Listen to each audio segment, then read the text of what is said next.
this one day I was just like thinking about something, and then you know like when you're thinking you have kind of like that inner voice, and then I realized like that inner voice was in English. The Indonesian rapper Rich Brian has millions of views and millions in the bank. The crazy thing is that he raps in English and the vast majority of people would have no idea that he's not a native English speaker. What language does Rich Brian speak? Indonesian and English. English is my second language. This is really interesting for anyone who's trying to learn a language.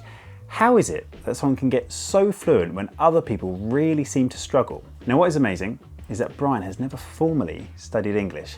He was actually homeschooled and had spent a lot of time alone at home whilst his parents worked. That meant he wasn't learning English in the traditional sense in school. So how did he get to such a high level of English? If I wasn't homeschooled, like I wouldn't be able to speak English because like, you know, like I didn't go to international school.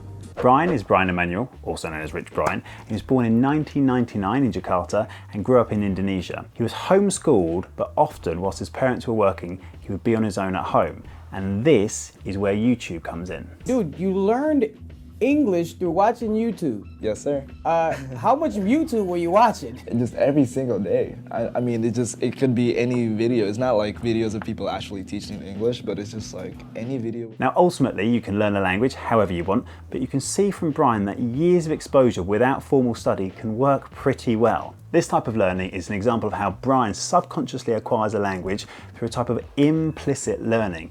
Think of this as just learning a language naturally rather than have to try and study it. It's obvious when hearing Brian speak that he isn't thinking of rules or trying to remember vocabulary. He's just spontaneously using the language in the same way that a native speaker would. Brian didn't need to leave his family or move overseas either.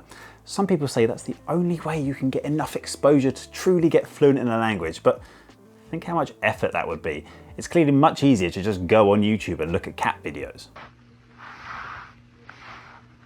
Not everybody who goes on YouTube gets fluent in a foreign language, so what is it that Brian did? When he was younger, Brian got into Rubik's Cubes and started searching online for videos about how to solve them. Thing is, a lot of the videos were in English, and Brian, who was about 10 or 11 at the time, just decided to watch them anyway. That's actually how I learned most of the English stuff. Just like watching the Rubik's Cube videos? tutorials. If you're learning another language and you're into a thing, pogo sticks, cats, try watching videos about it in your target language. Yes, you won't understand everything, but if you're enjoying it enough and it's something that you already have some knowledge on because it's a subject that you're interested in, maybe your level of comprehension is going to be higher. And if you're enjoying those kind of videos, you're going to watch more of them. And the more you watch, the more you'll naturally start to pick up the language without even realizing it. Having a teacher is such a strange concept to me at this point, just because I'm so used to just like learning things on YouTube. After watching a lot of these Rubik's Cubes videos and building up his comprehension, Brian expanded into watching vlogs and other kind of stuff. And he spent a lot of time doing this. How many hours a day were you spending on the internet? 24 hours. I had nothing else to do. All I do is just go on YouTube, look at tutorial videos, vlogging. Any video where, you know, like could be like a review video, like a product review video, like unboxing videos. What's key to Brian's approach is that he doesn't separate the culture from the language that he's learning and naturally picks it up in the same way that native speakers do. He mentions being able to express himself better in English and also the process of understanding Western humor. With memes and everything, I got to learn like the American sense of humor because it's so different from the Indonesian sense of humor. It took me like a while to like really learn it. Part of thinking in another language isn't just changing the words that you use, it involves changing how you see the world through the words and culture of the target language. And speaking of comedy videos, then Brian started to make his own. I'm Brian Emanuel. I'm gonna teach you guys how to do some vape tricks. After a while, he starts to speak to people online as well. Now, it isn't clear exactly when in his journey he starts to write and speak in English, but he'd already acquired a lot of the language up to that point. In speaking to people online, that not only helped to improve his level of English, but also turned out to be life-changing when these people introduced him to different aspects of American culture and eventually hip-hop. The great thing about learning a new language, you meet new people and learn about different cultures and music that you would never have known otherwise.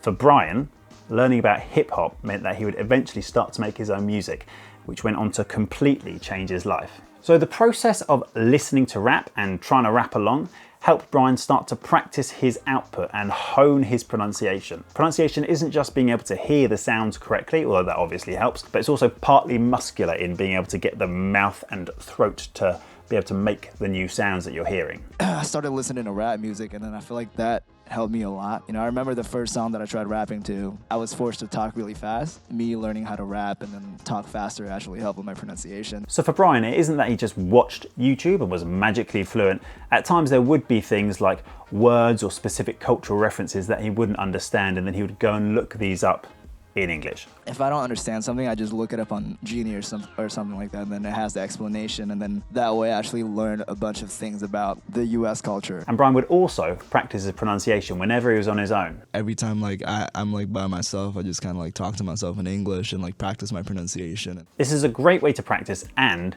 it's completely free. If you've picked up some of a language, but you feel your speaking isn't yet where you need it to be, practice speaking to yourself whenever you're alone. Talk about what you did today, what you're doing, what you're going to do, summarize the plot of your favorite film, or explain something about your hobbies. Through talking to himself, Brian really helped to hone his pronunciation and his English skills. After spending a lot of time online, Brian goes on to start a Twitter account. And this is where he gets the attention of Sean Miyashiro, who would go on to be the founder of record label and social media company 88 Rising. Brian was about 16 when he wrote a hip hop song, which he made a music video for online. Not only that, but Brian's English in the song is flawless. Now, it's maybe not the kind of song that you're going to play to your grandma, but Sean signed him to 88 Rising and flew him out to the US eventually. The track was then remixed with a verse from Ghostface Killah from the Wu-Tang Clan, and to date, Dat Stick has 213 million views. So starting with watching YouTube videos about Rubik's Cubes to acquiring a language, Brian's story is a great lesson for language learners in using gradual exposure to English and picking it up naturally. Brian not only picked up a new language, but also learnt about a new culture and made a few $1 million in the process. So next time people tell you that you have to study in order to learn a language, you can tell them about Rich Brian. Thank you so much for watching. I'll see you in the next video.